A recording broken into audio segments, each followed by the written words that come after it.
おっさんアクアです。この考察動画は僕の思考の説明です。ご了承ください。考察編、しつこいですが第5回目、レイアウトについてです。当然かっこよくなる方法とか、いいレイアウトの解説といった視点ではありません。そもそもレイアウトって何っていうこともあるんですけど、これ一言で言ってしまえば配置っていうことなんですが、いろんな形や色のものを配置して全体の美しさを作り上げることだと僕は考えます。そうなると、美しさっていう感じ方は人それぞれなんで、何がいいかっていう結論が出しにくいですよね。夕日が綺麗だと思う人もいれば、儚げで嫌だって人もいるわけです。なので今回は今までのように理論の積み上げではなくて、もう少し感覚的なところの話をしていきたいと思います。で、皆さんはアクアリウムのデザインを考えるとき、どんな風に構想してますか？レイアウト方法の解説に沿ったり、あと IAPLC などのコンテストの画像を見たり、特に何も考えずその場で適当に置きながら考えたり、なんかのレイアウトをコピーしたりとか、いろいろ方法がありますよね。でも僕の構想の起点はこれらとは全く違う2つのアプローチから始まってます。で、それは僕が部屋に置きたいデザインと飼育する魚の特性という2点です。で、まず自分の部屋に置きたいデザインっていうことですが、皆さん自分の部屋に置きたいもの、そうでないものっていろいろありますよね。たとえ世界で一番おしゃれな鏡っていうのを手に入れたとしても、それを部屋に飾りたいかどうかって別の話になりますよね。逆に言うと、みんながダサいっていうものでも自分が気に入れば自信を持って使いたいと僕は思うんですね。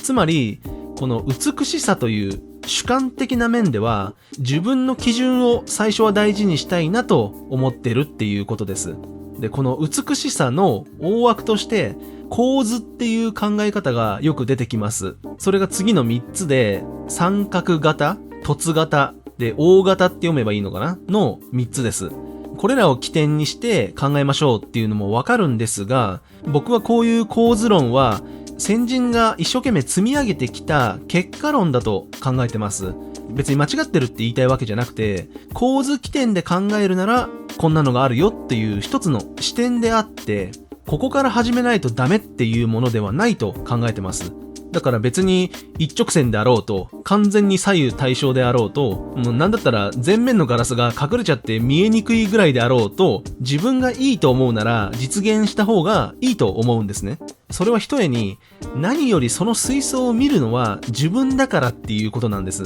人から見てそれがどう思われるかっていうことより、自分の生活空間に置くんだったら、やっぱり自分の満足感っていうのを一番大事にしたいですよね。僕だったら気に入らない水槽を家に置くくらいなら、もうサイバーパンクの世界を表現しようが、キティちゃんの背景にしようが、もうズゴックが沈んでいようが、もう自分でやりたいことを大事にしたいんですね。ですが、多くの人が美しいと感じる、良いと感じるものっていうのは確かにあります。普遍的にってことですね。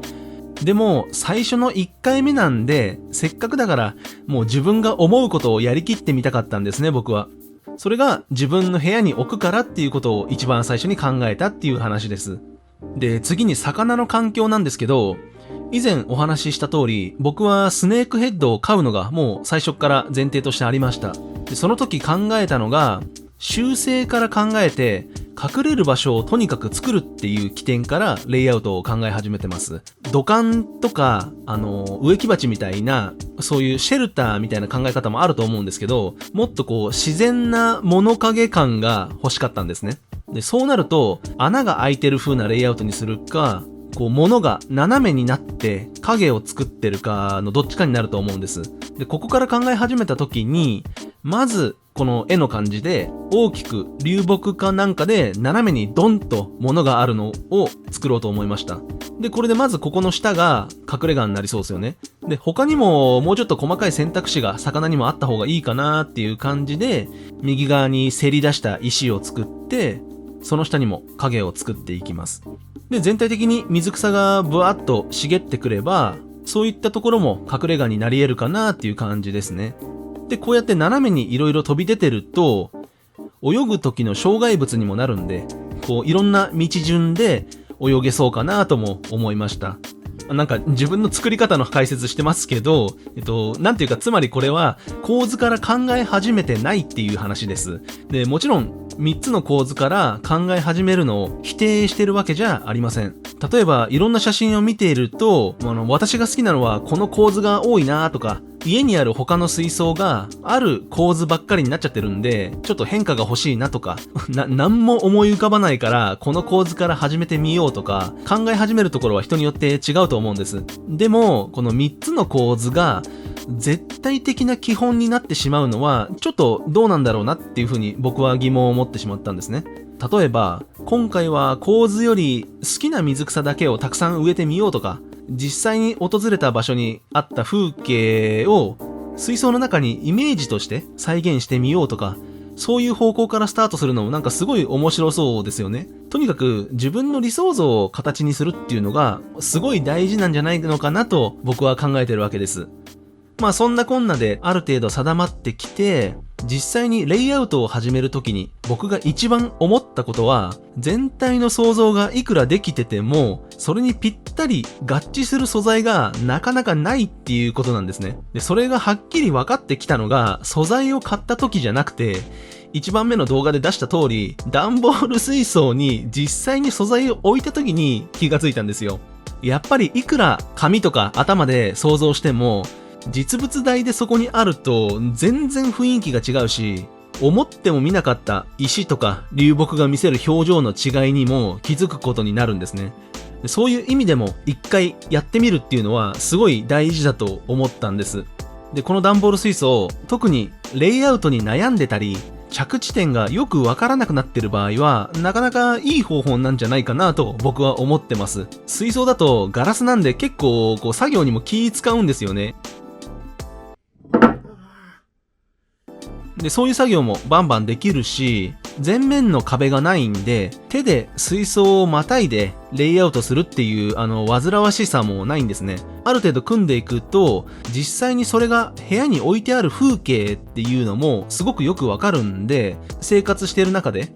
レイアウトはいいんだけど、この部屋にはちょっと合わないなとかっていう視点ももしかしたら出てくるかもしれません。だけどここで一つだけ言っておきたいのが、段ボール水槽は想像と実際の水槽の中間構想場所と思ってください。で、これはなんでかっていうと、低床のソイルとか砂利を実際に敷くのがすごい手間なんですね。だから低床の高さとかそういう雰囲気を段ボール水槽ではちょっと見るのが難しいわけです。となると、そのまま水槽に移行できるレイアウトを作ろうっていうよりは、全体的な素材が持つ方向性を実物で確かめるっていう工程になると思います。そんな無駄をしないでも直接水槽でやればいいっていうのも理解できるんですけど、でもちょっと僕やってて思ったんですけど、直接水槽にやってると、なんかもうこんなもんでいいから早く水入れたいみたいな気持ちがどんどん膨らんできませんか？僕ちょっとそうだったんですね。だけど、やっぱり納得するまで僕はやりたかったんで、流行る気持ちの前に、一旦冷静になって素材の持ち味を確認してみるのも、最終的な自分の満足感を上げる面白い工程なんじゃないかなと僕は思ってます。僕が水槽に作業してる時に、本編では言ってなかったんですけど、水槽で実際に始めちゃうと、もう後戻りできない感がね、すごくあったんですよ。これなんだかよくわかんないんですけど、ここまで素材揃えて入れ始めたんだから、もうこの範疇でなんとかしようみたいな焦りみたいなのがちょっと出てきちゃったんですよね。でも僕は結局納得するまで全部やったんですけど、そういう風な取り組みができたのは、この水槽の水系と何年も付き合っていくっていう思いがすごい強かったからです。これスネークヘッドが5年とか生きるって言われると、なんか人間が飽きたから水槽をリセットしますみたいな考え方が僕とはちょっと考えが合わなかったんですね。でもせっかく魚が環境に慣れてくれたんだったら、長い間ずっとそこで楽をして暮らしてほしいなーっていうのが僕の考え方だったんです。で、これはちょっとソイルに対しての考えにもつながってきますよね。まあ人によって好みはあると思いますが、ちょっとね、一回段ボールで水槽レイアウト、面白そうだなと思ったらやってみてください。すごく気楽にできるし、目標地点の見え方が全然変わってくるかもしれません。今まで話してきた、こういう美しいとされるひな形っていうことについてなんですけど、アクアリウムだけじゃなくて、いろんな定説がもうありますよね。ちょっと強引で生意気な考え方になっちゃうんですけど、この定説に中途半端に足を突っ込んでしまうと、ある一つの知識に感覚が引っ張られすぎちゃって、自分が持つ感覚を削いでしまう可能性があると考えてます。これ例えば、黄金比っていうのを知ったとして、で、それに引っ張られちゃうと、黄金比に基づいて作ったから美しいんだっていう考えにもなり得るわけです。で、これがもっと進んじゃうと、それに対して、あんまり美しくないっていう意見が出たら、これは黄金比だから美しいんだよなんていうね、ちょっとその美しいっていう主観の話とは別になってきてしまいますよね。で、それをもっと言うと、そういう比率とかっていうのはもうたくさんあるし、お国柄によっても感覚ってすごい変化するわけですよね。結局何が言いたいかっていうのは、仕事でもなく、コンテストでもなく、自分のためだけに作るレイアウトであれば、自分がいいと思ったものを素直にこれがいいって言われるのは大事なことだと僕は思ってるんですね。結構レイアウトに対して思ったことをすごく主観的な話ばっかりずらずらと話してきましたが、実はこの動画が、YouTube に初めて動画をアップしてから1周年の動画なんですね。よくレイアウト水槽って1年くらいでみんな飽きるもんだからみたいな話もちょっと聞いたりするんですけど、未だに自分はこの水槽大好きです。自分がいいって思うものを表現して自分の部屋でめでるっていうのが僕は楽しいかなっていうふうに思ってるっていう本当に主観の話ですね。まあ早く次の水槽もいろいろやりたいし、視聴者の方もね、こんな初心者の考察ばっかり聞いてても、いやまあそういう話はもういいよっていう人も多いと思うんですが、この時点でしか話せないなって思ってることもたくさんあるんで、考察編は最後までやりきりたいと思います。そう言いながら、ちょっと最後に申し訳ない話が出てくるんですけど、実はちょっと仕事の方が重要な局面を迎えてまして、YouTube の更新がちょっとね、遅れたりする場合があるかもしれません。申し訳ないんですが、もし遅れる場合は、コミュニティ機能の方に投稿したりとかするんで、皆さんよろしくお願いします。次回は維持と管理についてお話ししたいと思います。それでは、また。